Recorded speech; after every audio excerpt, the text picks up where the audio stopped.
जब हम छोटे थे तो अक्सर देखते थे बच्चे पढ़ाई के मामले में अक्सर एक ही जुमला दोहराया करते थे कि जी हमें समझ नहीं आ रहा। और उन्हें समझ में क्यों नहीं आ रहा है, शायद इसका सही सवाल, क्योंकि बच्चे हैं तो बच्चों को तो कुछ भी वो पूछ सकते हैं, उन्हें पूछना ये चाहिए था कि हमें समझाया नहीं जा रहा और सही तरीके से समझा नहीं पा रहे। क्योंकि उस वक्त जो लोग मौजूद होते थे उन्हें लगता था कि जी बच्चे वीक हैं। अब वो बड़ी मशहूर मिसाल जो है वो अंग्रेज़ देता है, मैं तो आपको उर्दू में बताऊंगा क्योंकि आज हम उर्दू पे गुफ्तगू करने वाले हैं और ये प्रोजेक्ट भी पूरा का पूरा उर्दू बेस है। और वो ये बताता है कि आप मछली को उड़ना नहीं सिखा सकते, चिड़िया को तैरना नहीं सिखा सकते। तो हर बंदे की अपनी अपनी क्वालिटीज़ होती हैं, उस हिसाब से हर बच्चे को आप अगर समझाएंगे और सिखाएंगे तो ही काम बनेगा। लेकिन आजकल टीचर्स ने ये समझ लिया है कि जी एक क्लास में बिठा के सबको एक ही लकड़ी से हाँकना है, ऐसा नहीं है। किसी की अंग्रेज़ी कमज़ोर है, किसी की उर्दू कमज़ोर है, किसी की रियाजी कमज़ोर है, तो आपको ध्यान देना चाहिए हर चीज़ पर, हर जगह। और बचपन से ही यही तरीका फॉलो किया जा रहा है कि जब हम लय में किसी चीज़ को पढ़ते हैं या सुनते हैं तो हमारे जहन में वो लय बैठ जाती है और उस लय के साथ ही जो है वो अल्फाज अपना हिस्सा बना लेते हैं। इसी सिलसिले में ये प्रोजेक्ट जिसका गाना अभी आपने सुना, खूबसूरत सा पक्के दोस्त, और इसके बानी बिलाल मकसूद साहब जो कि किसी तारुफ के मोहताज नहीं है। आपने उनके गाने भी सुने, उनकी प्रोडक्शन भी देखी है, उनकी डायरेक्शन भी देखी है, आज उनकी पक्की दोस्ती भी देखेंगे। हमारे साथ स्टूडियो में मौजूद हैं बिलाल मकसूद साहब और बेग साहब भी मौजूद हैं हमारे साथ। Sir welcome to the show. अच्छा, एहसन साहब, वैसे तो एहसन साहब है लेकिन उन्होंने कहा जी लाल बेग ही ठीक रहेगा, तो welcome to the show sir. आप तीनों को खुशामदीद कहते हैं। बहुत शुक्रिया, बहुत शुक्रिया। पक्के दोस्त की अगर हम बात करें, सबसे पहले मैं लाल बेग से ही पूछ लेता हूं क्योंकि इनकी आवाज बड़ी प्रोमिनेंट थी। बिल्कुल, तो पक्के दोस्त है लाल बेग, मुझे ये बताओ कि तुम्हारी सबसे अच्छी दोस्ती किसके साथ है? मेरी सबसे अच्छी दोस्ती मिराल के साथ है। मिराल के साथ है? जी जी बिल्कुल। ओके, क्यों, उसकी क्या खास वजह है भाई? क्योंकि वो मुझे अपना पक्का दोस्त कहती है इसलिए। भाई ये क्या बात हो गई है भाई? अगर वो पक्का दोस्त कहती है तो बाकी साहब की दोस्ती नहीं है यानी? है दोस्ती है, मगर देखे वो जो है ना वो मुझे चीजें सिखाती भी है, उसके साथ जो है मैं खेलता भी हूँ और फिर हम लोग जो है हम लोग गाने भी गाते हैं। सुनाए फिर, कोई गाना सुनाए जल्दी से। ये तो मतलब अब आपने देखे, पहले आप चिड़िया को तैरने की बात नहीं कर रहे थे, अब आप मुझे गाना गाने को कह रहे हैं। नहीं, आप गुनगुना दें, हम संभाल लेंगे बाकी। आपकी ऑटो ट्यूनिंग कर देंगे ना, बिलाल साहब है ना यहाँ पे, ऑटो ट्यून कर देंगे। बहुत अच्छा गाते हैं। अच्छा गाइए फिर। देखिए, दोस्त दोस्त दोस्त हम पक्के दोस्त, पक्की है ये बात। भाई वाह, क्या बात है, बेहतरीन। अच्छा आप बताइए बिलाल साहब कि आपने माशाल्लाह पूरी ज़िंदगी जो है वो गाने लिखे, गाने गाए, बनाए, म्यूज़िक बनाया, सारी चीज़ें हुई। अचानक से जो है वो ऐसा क्या हुआ, या पहले से ही माइंड में चल रहा था, टाइम नहीं मिल पा रहा था, कि आपने सोचा कि अब बच्चों को पढ़ाने के लिए भी जो है वो, क्योंकि इसका मेन जो आपने बनाया एसेंस जो है यही है कि जी उर्दू से जो है वो आशना कराया जाए। स्कूल्स के अंदर जो है वो इतनी ज़्यादा तवज्जो नहीं दी जा रही है, हम इंग्लिश मीडियम पर ही जा रहे हैं और यहाँ तक कि हमारे स्कूल में तो अब ये हो गया कि जी अगर अंग्रेजी नहीं बोलेंगे तो फाइन भी लगेगा। हाँ नहीं, ऐसा ही है, ऐसा ही है। असल में मैंने जब सोचा बच्चों के गाने बनाने का, वो वक्त था जब मेरा बेटा पैदा हुआ था। अच्छा। और क्योंकि मैं और मेरी जनरेशन के सारे लोग सोहेल राना साहब के गाने सुनते हुए बड़े हुए, और वो सारे गाने हमारी ज़िंदगी का इतना बड़ा हिस्सा, इम्पोर्टेंट हिस्सा बने हुए हैं कि आज भी अगर हम वो सुनते हैं तो हम अपने बचपन में वापस पहुँच जाते हैं। एग्जैक्टली। हमारे बच्चों के पास ऐसे कोई गाने नहीं हैं जो उनको अपने कल्चर से, अपनी वैल्यूज़ से, अपनी ज़ुबान से कनेक्टेड रखें।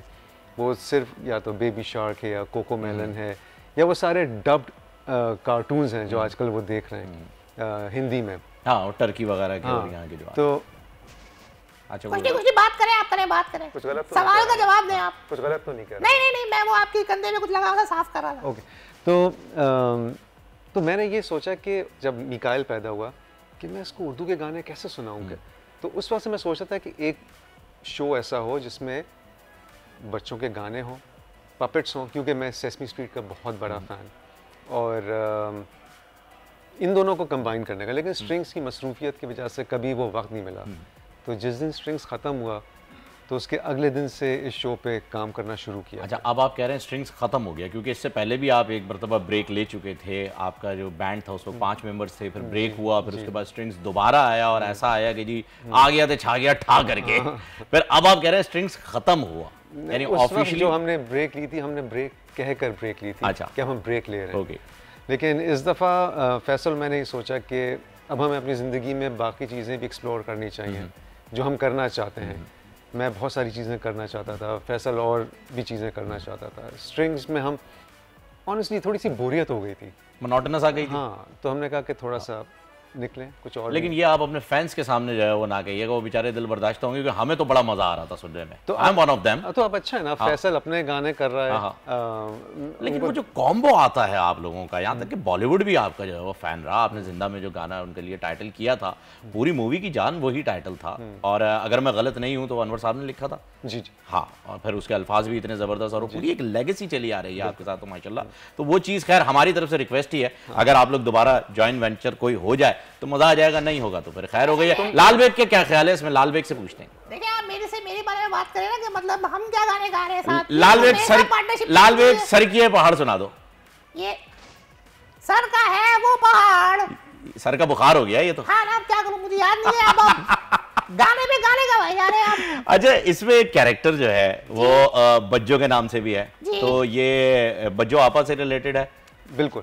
वो बजिया पे ही मॉडल है वो कैरेक्टर, उनका नाम बज्जो है, और वो इस पूरी फैमिली की पक्के दोस्त की बड़ी हैं, बुजुर्ग हैं, और वो उसी तरह समझाती हैं, उसी आवाज़ में, उसी अंदाज में जैसे बजिया हम सबको समझाती थी। बिल्कुल। और उनके पास हर चीज़ का एक सोल्यूशन है, और लेकिन वो हैं हरे रंग की मॉन्स्टर।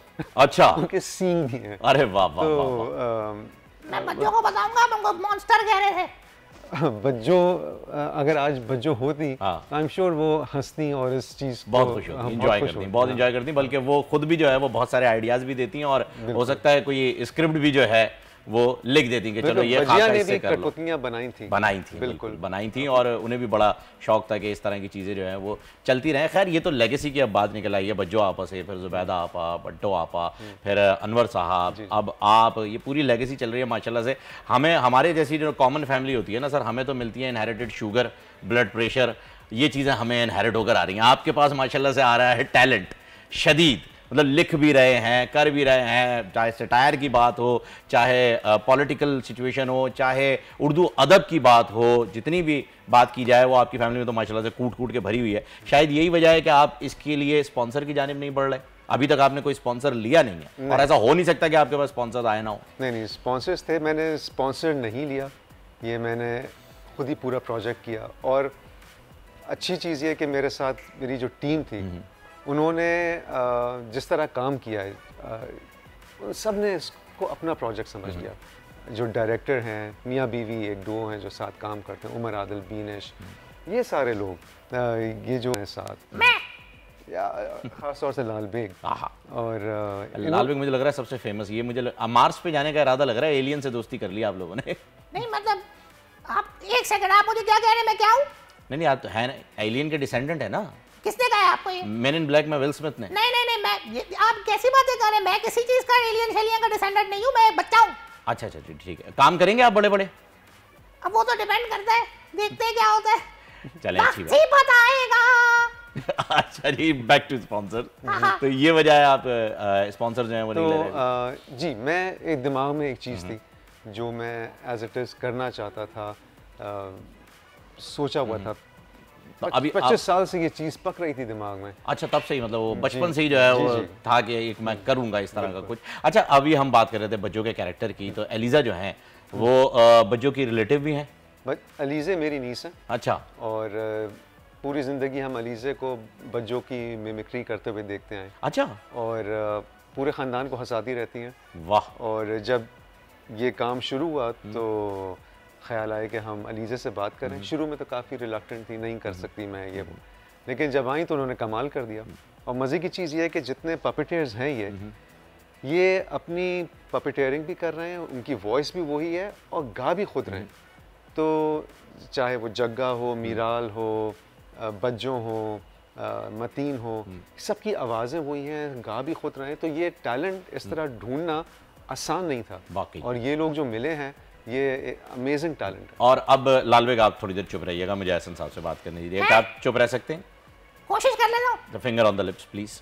हाँ, थैंक यू जी। एहसन साहब, अब मैं ये जानना चाहूँगा कि आप इस प्रोजेक्ट के साथ कैसे कनेक्ट हुए और आपका कितना रोल इसके अंदर इन्वॉल्व है लाल बेग के अलावा? मेरा कनेक्शन एक्चुअली थ्रू फ्रेंड्स हुआ। मुझे मेरे फ्रेंड्स ने अप्रोच किया कि एक प्रोजेक्ट है, उसमें एक आवाज़ चाहिए, तो ज़रा आप एक छोटा सा हाई पिच्ड आवाज़ बना के भेजें। तो वो मैंने उनको व्हाट्सएप पे नोट बना के भेजा और उसके बाद अगली मुलाकात जो हुई वो बिलाल भाई से हुई। तो पहले तो मैंने देख के मैंने कहा अच्छा इतना ये प्रोजेक्ट है अच्छा। फिर उसके बाद हम लोग ने जब स्टार्ट किया तो इनिशियली ये इनका कोई नाम वाम नहीं था जो हमारे साथ आज हैं, तो इन पे कैरेक्टर डेवलपमेंट हुई। फिर उसके बाद तुफैल एक और कैरेक्टर है जिसका आपने शायद स्टार्ट में गाना भी चलाया था। जी जी। तो वो भी आप ही कर रहे हैं? उनकी भी आवाज़ फिर मैंने ही निकाली। ज़बरदस्त। और ये है कि जो सबसे अच्छी बात रही एक्सपीरियंस में और जो सबसे ज़्यादा चैलेंजिंग भी थी वो ये थी कि कैरेक्टर्स की ना सिर्फ आवाज़ें निकालना बट उनको एज कैरेक्टर्स डेवलप करना कि उनकी पर्सनैलिटीज़ हों डिस्टिंक्ट, उनकी बॉडी लैंग्वेज बिल्कुल बिल्कुल। जैसे अभी ये इनको जो है ये जब कंट्रोल नहीं कर पाते तो फिर ये देख रहे हैं आप अभी भी इनसे कंट्रोल नहीं हो रहा। अच्छा बोल लो क्या कहना चाह रहे हो। देखिए मैं ये कहना चाह रहा हूँ कि सारा कमाल जो है वो मेरा है, ये बंदा कुछ नहीं करता, ठीक है ना। इसमें कोई शक नहीं है क्योंकि आप जो कह रहे हैं ना वो बिल्कुल सही है, क्योंकि जो आप हैं वो ये हैं, जो ये हैं वो आप हैं, तो आप दोनों अलग अलग लोग हैं, देखें आपको नजर नहीं आ रहा। नहीं सॉरी, मैं थोड़ा सा माफी चाहता हूँ लाल बेग साहब, आप तो डांटने पे आ गए सर, आप तो डांट रहे हैं। ये शो में भी डांटते रहते हैं बिलाल भाई। ये है, इनको ज़रा सा हमें समझाना पड़ेगा। हाँ। और इनको समझाने के लिए मीराल हैं, कोशिश करती रहती हैं और लेकिन अभी तक कामयाब हुई नहीं है। नहीं, मैं मुझे कोई चुप नहीं करवा सकता। इन्हें एक ही शख्सियत जो है वो चुप करवा सकती हैं। एक ही लाइन का जुमला आएगा अनवर साहब का और फिर ये खामोश हो जाएंगे शदीद तरीके नहीं, वो तो मेरे साथ बातें करते हैं, हम लोग साथ बैठ के हंसते खेलते हैं। तो ये जो कैरेक्टर्स है ना, ये हमारी वर्कशॉप्स हुई काफ़ी सारी, उसमें ये लोग आते थे, आपस में बातें करना शुरू करते थे और क्योंकि जो कैरेक्टर है किसी भी पपेट का वो पपेटेर के अंदर से आता है। Exactly. ये दोनों जब एक हो जाते हैं तो वो चीज़ बनना शुरू होती है। पपेटेर के आने से पहले आप स्क्रिप्ट नहीं लिख सकते कि ये चीज़ होगी क्या। तो इसने जब ये पपेट पहना तो ये लाल बेग बनना शुरू हो गया। Okay. और जब इसने तुफैल को पहना तो तुफैल को ढूंढने में थोड़ा टाइम लगा। एग्जैक्टली, वो फिर आपके सेशंस हुए होंगे। तुफैल कभी बहुत हैप्पी बच्चा था, तुफैल कभी बहुत बदतमीज बच्चा था। तो अच्छा, तुफैल के कैरेक्टर के बारे में भी बिलाल थोड़ा सा बताइएगा कि इसमें कैरेक्टर्स आपने किस तरह से डिफाइन किए। जैसे ये एक शरारती बच्चा आ गया है, ठीक है, तुफैल जो है वो बड़ा सीधा सादा बच्चा जिसके तुफैल थोड़े से बोंगे हैं। अच्छा, बोंगे हैं, थोड़े से बोंगे हैं, लेकिन और वो अपनी बोंगियां भी मारते रहते हैं। लोगों को पता चल जाता है। ओके। लेकिन वो एक फसाड सामने रखते हैं। पीछे काफ़ी उनको ज़माने ने तंग किया हुआ है, स्कूल में बुली किए जाते हैं। ओके। और भी बहुत सारी चीज़ें हैं, जब आप देखेंगे उनके जो इश्यूज़ हैं और उन इश्यूज़ को रिजॉल्व करती हैं मीराल, उन इश्यूज़ को रिजॉल्व करती हैं बज्जो। अच्छा। उनको समझाती हैं। यानी ये सपोर्टिव कैरेक्टर्स हैं कि ये हर किसी की सपोर्ट में खड़े रहते हैं। बिल्कुल। और मीराल जो है वो नो इट ऑल टाइप हैं, एक सेंसिटिव सिंसियर बच्ची है। जग्गा एक हैं जो पूरे वक्त भूखे रहते हैं। अच्छा। उनको जलेबी चाहिए, वाह, कहीं भी जलेबी मिल जाए। और एक है मतीन जो हैं वो जो हमारे डायरेक्टर हैं उमर आदिल, वो वॉइस कर रहे हैं और गा भी मतीन को बोल रहे हैं। मतीन थोड़े से स्लो हैं लेकिन दिल के बहुत अच्छे हैं, चीज़ों को देर में समझ आती हैं, लेकिन जब समझ आ जाती हैं तो हर चीज़ सही हो जाती है। अच्छा, ये सारे कैरेक्टर्स जो हैं लाल भाई आपने उन बच्चों को जहन में रखते हुए डेवलप किए हैं जो स्कूल में क्लास में किंडरगार्टन में मौजूद हैं, जिनके ये मसाइल हैं, प्राइमरी के अंदर भी ये मसले आते हैं, उनके साथ पढ़ नहीं सकते, बात नहीं कर सकते। ये क्लासरूम आइडिया जो है ये कब डेवलप हुआ? ये पपेटरी तो आइडिया आपके जहन में था, उर्दू भी इन्वॉल्व हो गई, लेकिन क्लासरूम जो आपने एक बनाया है एनवायरनमेंट, ये कैसे बना? कोई इंसिडेंट, कोई कुछ देखा, कैसे? ये सारे में ज़िंदगी के किस्से हैं, मेरे बच्चों के किस्से हैं। जब मैं बच्चे मेरे बड़े हो रहे थे, उनके साथ क्या क्या इश्यूज़ थे, मेरे साथ क्या क्या इश्यूज़ थे। ये वो सारी चीज़ें हैं जो इन कैरेक्टर्स के थ्रू मैं लोगों तक पहुंचाना चाहता हूं। इनके सॉल्यूशंस, के पॉइंट आउट कैसे करें इन इश्यूज़ को कि ये बड़े प्रॉब्लम्स ना बने और उसी वक्त हम पॉइंट आउट कर लें। तो लेकिन इतना प्रीची नहीं है ये शो। इस जो पूरा इंजन है जिस पे ये राइड कर रहा है वो ह्यूमर है और मज़े में हम ऐसी बातें कह रहे हैं जो कि पेरेंट्स को समझ आएंगी, बच्चों को शायद थोड़ी देर में समझ आए, लेकिन बच्चे इसके फन एलिमेंट से खुश होंगे बहुत ज़्यादा। फिर वो कनेक्ट हो जाएंगे वो तो बाद में ब्रेन हो स्टॉर्मिंग जाएंगे भी connect। होती रहेगी उनकी। शायद 3 साल के बच्चे को अभी समझ ना आए, लेकिन जब वो 5-6 साल का होगा तो उसे पता चलेगा अच्छा मैं कौन सा गाना गा रहा था, इस गाने का मतलब क्या था। और कितने गाने हैं इसमें अभी तक? इसमें जो अभी सीजन आए 13 गाने। 13 गाने, और 13 के 13 गाने आपने किए? जी, कंपोज मैंने किया, कंपोज आपने किया, और लिखे मैंने, और इनको अरेंज एहसन परवेज़ मेहदी ने किया है। वो बहुत एक अच्छे प्रोड्यूसर हैं, लाहौर में होते हैं, तो उनके साथ मैंने काम किया है। एहसन जो है वो आजकल की मॉडर्न साउंड्स में ना काफ़ी महारत रखते हैं, तो और इस चीज़ को मुझे मॉडर्न ही बनाना था कि जो बच्चे टीवी देख रहे हैं तो वो साउंड उस तरह डिफ्रेंशिएट ना कर पाएँ कि ये तो किसी वेस्टर्न कंटेंट की साउंड है और ये हमारे लोकल की है। कंपैरिजन ही आप कौन से है ना, वो baby shark do do do do do do और ये कोको मैलन जिनके आपने नाम लिए हैं, वो सारे कंपैरिजन ही वही हैं। और फिर जो इंडिया की इंडस्ट्री है जो कि डब में आती हैं, जिनके कार्टून्स, वो भी बहुत ज़्यादा जो है वो हाई-फाई टेक्नोलॉजी जो है हमारा कंपटीशन ही वही है, तो quality wise, sound wise, colours और हर चीज़ हमको वही रखना है। अच्छा, जब हम बात करते हैं उस कंटेंट की, तो उससे मेरे जहन में भी, क्योंकि मेरे भी बच्चे हैं और वो भी अक्सर देखते रहते हैं, तो मैं चेंज भी करवाता हूँ चैनल उनका। अक्सर हम ये देखते हैं कि जो वोकैब वो यूज़ कर रहे हैं ना अपने घर में, वो हमारे बच्चे अडॉप्ट कर लेते हैं। बिल्कुल। ये बहुत बड़ा एक मसला आ रहा है सामने कि जी मुझे चिंता हो रही है और मैं जो हूँ वो तुम्हारे साथ, हिंदी वर्ड्स भी आ रहे हैं, और फिर अलग अलग जो है वो टोन, वो एक कार्टून आता है शिवा के नाम से, वो साइकिल में शिवा शिवा उसका साउंड इफेक्ट है, वो जब वो आता है ना तो उसका बैकग्राउंड में शिवा शिवा, तो वो सारे बच्चे जो हैं वो मैं देख रहा हूँ कि जी क्लासरूम के फ्लोर के जो है वो ये करते हुए घूम रहे हैं। इसके लिए जो है वो आपने इसे फोकस किया कि यार अब हम अपनी चीज़ें लेकर आएंगे, अपने साउंड्स लाएंगे, इस पे कितने % सक्सेसफुल रहे आप? अभी तो हमने पिछले हफ्ते लॉन्च किया। नहीं, डेवलप करने में कितने % रहे, मैं ये पूछ रहा हूँ। हमने आसान उर्दू में इसको रखा है, और ऐसी ज़ुबान है जो कि नॉर्मल घरों में हम बोलते हैं, मुश्किल उर्दू नहीं इस्तेमाल की।